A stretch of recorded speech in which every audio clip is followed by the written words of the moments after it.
Já pensou em ser um apoiador oficial do BugriCast?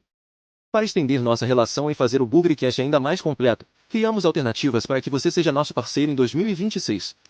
Se você quer ser um contribuinte regular, clique no botão Seja Membro do YouTube e escolha um dos planos disponíveis.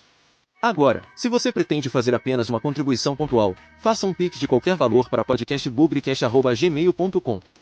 Todo o valor arrecadado será revertido para investimentos no canal. Apoie o BugriCast para continuar sendo o podcast da família Bugrina.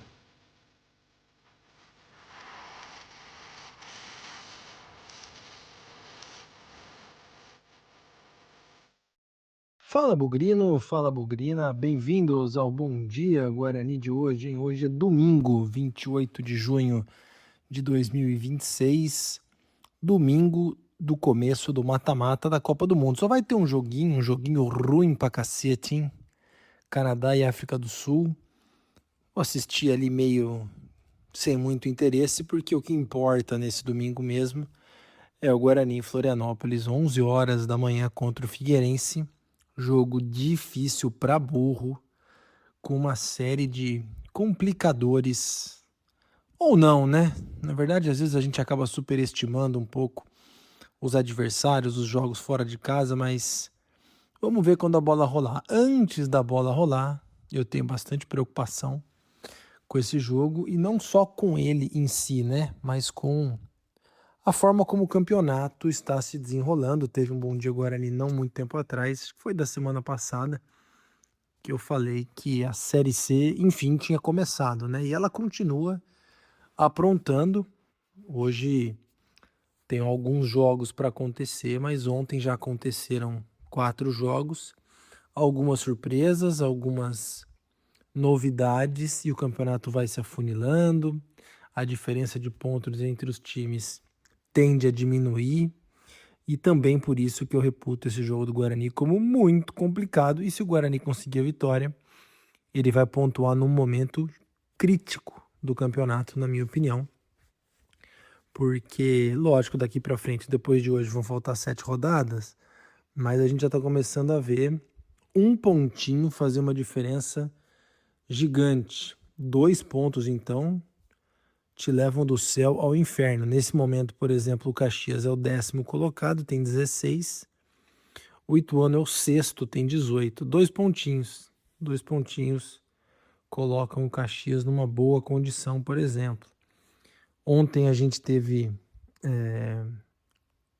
Inter de Limeira 2, Maringá 2. Eu esperava que a Inter não ganhasse esse jogo, o empate até ficou bom. Floresta 2/1. O Floresta já tentando beliscar um lugar no G8, é o 8º colocado hoje. Campanha irregular, e também o Floresta é o próximo adversário do Guarani, hein? Vem animado depois do Figueirense para Campinas.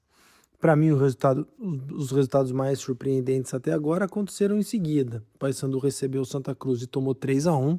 Santa Cruz aí com declarações públicas de 2 meses de salário atrasado, jogadores insatisfeitos, mas mesmo assim foram lá naquele péssimo estádio da Curuzu e fizeram 3-1 no Paysandu. Isso no fim foi bom, né? Porque o Guarani poderia ser ultrapassado pelo Paysandu, e não será, porque o Paysandu perdeu.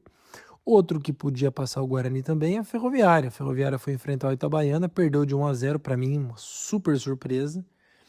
Itabaiana tentando sair lá de baixo, estacionou a Ferroviária com 19 pontos. Então, no fim das contas, o Guarani só pode ser ultrapassado pelo Brusque logo mais. Na verdade, na segunda-feira, o Brusque, na verdade é terça-feira, né? O Brusque enfrenta o Botafogo da Paraíba em João Pessoa. Tirando esse resultado, o Guarani será no mínimo segundo colocado, caso empate ou perca do Figueirense. Caso ganhe, abre uma vantagem bonita para os concorrentes diretos. Por isso eu digo que essa é uma rodada especial. Mas o empatinho eu também não vou achar ruim, viu? Então, vamos ver. Para esse jogo a gente já viu que sabe, né, que Natan Melo expulso contra o Confiança e o atacante Maranhão, terceiro cartão amarelo contra o Confiança, não estão à disposição. O Natan era reserva, não faz muita falta num primeiro momento, mas o Maranhão deixa aberta aí uma vaga no ataque, que pode ser preenchida pelo Herbert, pode ser preenchida pelo Luca. Eu colocaria o Luca, não sei até se tem uma lei do ex do Luca no Figueirense. O Luca não começou no Figueirense, não. O Luca começou no Criciúma. Acho que ele nunca jogou no Figueirense. Mas vai ser, acho que talvez a grande dúvida, né? Parece que o Jonathan Costa não vai para o jogo e parece que o Emerson também não vai para o jogo na lateral esquerda.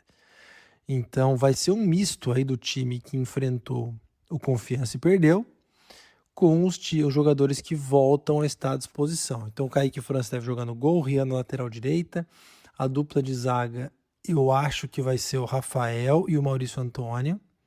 O Donato vai para o banco, o Maurício Antônio volta de suspensão, o Emerson continua fora, então deve jogar o Renan Castro.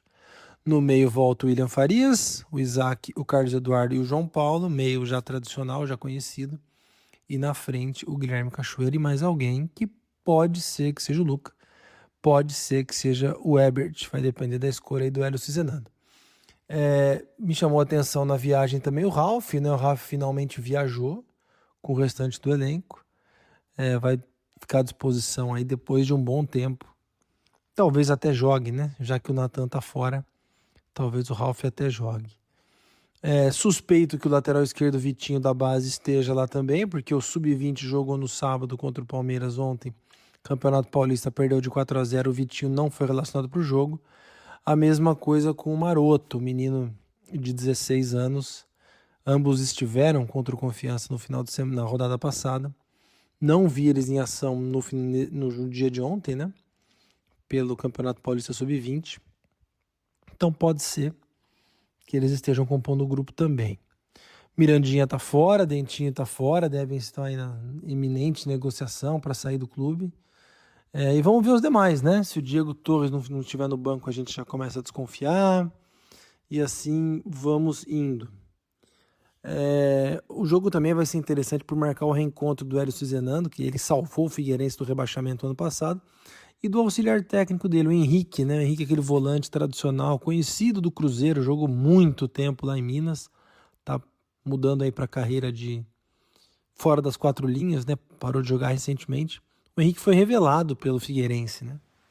Então esses dois ex-Figueirense, quem sabe, né, ajudem a fazer a lei do ex funcionar. O Figueirense vem animado, já falei, né? O Figueirense vem aí de 4 jogos sem perder, 2 vitórias e 2 empates. Os últimos 2 jogos fora de casa conseguiu uma vitória e um empate. Então tá tentando sair do atoleiro. O Figueirense hoje tem 15 pontos. Se ganhar do Guarani, ele vai entrar não vai ficar fora provavelmente por saldo de gols, mas ele vai entrar na briga pelos 8 com toda certeza. Então podemos esperar um campo cheio, podemos esperar pressão, e se a gente contratou um time experiente, um time rodado, também é para lidar em momentos como esse, né? Para ter um João Paulo, para ter o William Farias, o próprio Maurício Antônio, Kaique França no gol, para ter esses caras, o Ralf no banco, para momentos como esse, né? Então veremos, e assim como veremos também qualquer efeito colateral ainda dessas questões financeiras. Espero que nada disso aconteça, mas como diz o ditado argentino, não acredito nas bruxas, mas que elas existem, elas existem. Então vamos ver a performance do time logo mais.